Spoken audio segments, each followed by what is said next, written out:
सा स्थापना, छोड़ दिवस होगा, क्या होगा स्थापना दिवस? ये विधानसभा का स्थापना दिवस क्या होगा जो बिहार की दुर्गति है? पहले बिहार की दुर्गति पर उनसे बोलवा लीजिए ना, विशेष राज्य, विशेष पैकेज। उस दिन क्या घोषणा करेंगे बिहार के लिए? क्या अलग से कोई चीज अलॉट होगा? क्या बाढ़ से मुक्ति होगी? जो अभी पूरा का पूरा कोसी, सीमांचल, मिथिलांचल पूरा का पूरा बाढ़ से प्रभावित है, और अंग देश। तो उस दिन देखेंगे ना, जरूरत होगी तो हमारी छात्र और युवा इकाई उस दिन घेराव करेंगे हम लोग की बिहार को दो विशेष राज्य, विशेष पैकेज। लड़ाई जिस दिन वो आएंगे। पुलिसिया राज है, पुलिसिया राज, ये पुलिसिया राज है, गुंडा राज है कि पुलिसिया राज है? पुलिसिया राज है। पुलिस में गुंडा है, पुलिस में। मैं तो कहूंगा कि जिस मुआवजा कौन देगा? उप मुख्यमंत्री जी मुआवजा की घोषणा करे।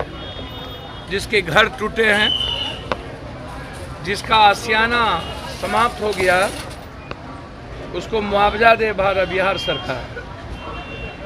और मैं हाई कोर्ट से आग्रह करूंगा, और हम भी इंटरवेनर बने हैं। 14 तारीख को हमारे तरफ से भी लॉयर रहेंगे कि 25 सालों से जो सीओ, डीसीएलआर, एडीएम, दरोगा, कर्मचारी उस वहाँ पोस्टिंग थी, उनकी पूरी इंक्वायरी संपत्ति की हो, पूरी जांच होनी चाहिए, उससे संपत्ति छीनी जानी चाहिए। सरकार पर भी कंडेम्प्ट होनी चाहिए कि 92 के बाद जो भी पदाधिकारी, जो डीएम ने, चाहे जो जिस तरीके का, यहाँ के जो एसडीओ हैं सिरफिरा, वो जिस तरीके, मेरा आरोप है, मैं उस दिन एक सवाल रखूंगा कोर्ट में कि बिना अनाउंसमेंट के 2000 से ऊपर महिलाएं बैठी थी, बच्चे बैठे थे, आम लोग बैठे थे, बिना अनाउंसमेंट के, बिना आश्रु पानी के फव्वारा के, बिना आश्रु गैस के, आते ही लाठी चार्ज किस कानून के तहत इन्होंने किया? इन्होंने अनाउंस, पहले आपने चेतावनी क्यों नहीं दी? उसके बाद आपने पानी का फव्वारा क्यों नहीं चलाया? उसके बाद आपने आंसू गैस क्यों नहीं चलाया? किस के ऑर्डर से आपने लाठी चलाई?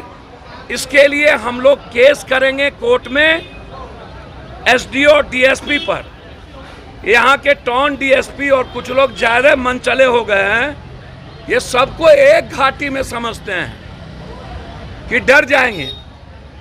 हमसे कह रहे थे, जिस तरीके से हमारे प्रदेश अध्यक्ष को मारा 40 लाठी, राष्ट्रीय महासचिव को, छात्र अध्यक्ष को, युवा अध्यक्ष को,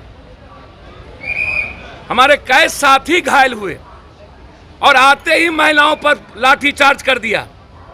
छोड़ेंगे नहीं, अंतिम तक लड़ेंगे।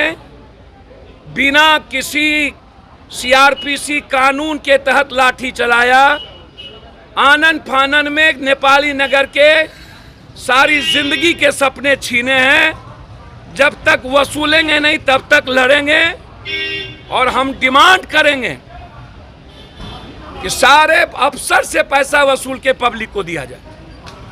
पूरा डिमांड होगा, उस पर कोई कंप्रोमाइज नहीं होगी। अब इसकी चिंता किसको है भाई?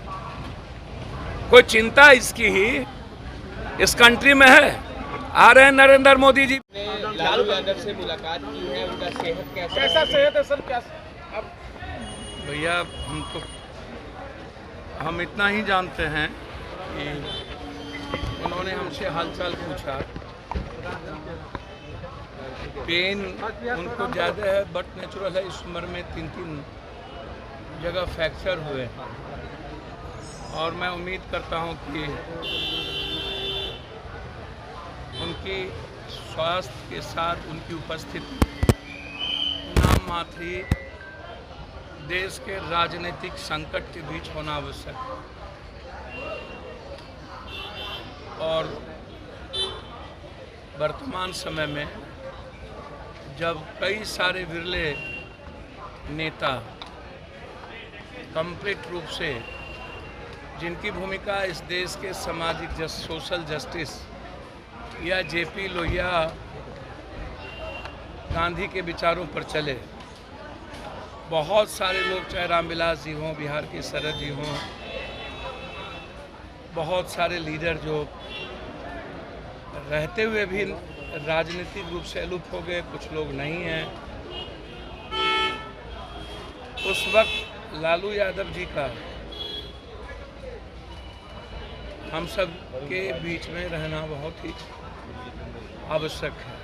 हम सुकून से कह सकते हैं कि वो लगातार स्वस्थ हो रहे हैं। बस परहेज के साथ बेस्ट डॉक्टर की ज़रूरत है। उनके पूरे परिवार के लोग, उनकी 6 बेटियां और उनके शुभचिंतक कंप्लीट रूप से उनके स्वास्थ्य के लिए बिल्कुल खड़े हैं। भारत सरकार से लेकर बिहार सरकार ऐसे समय में लालू यादव जी के साथ पूरा देश ही नहीं, पूरी सरकार भी खड़ी है। मैं उम्मीद करता हूँ सबकी दुआएं उन्हें अविलंब स्वस्थ करके हम सबके बीच लाएं। राजीव नगर मामले में हाईकोर्ट ने स्टे लगाया है और कई तरह की बातें कोर्ट ने कही है। देखिए, मुझको, मैं उस वक्त भी कहा था और आप लोग कहते थे अवैध ज़मीन की बात करते थे।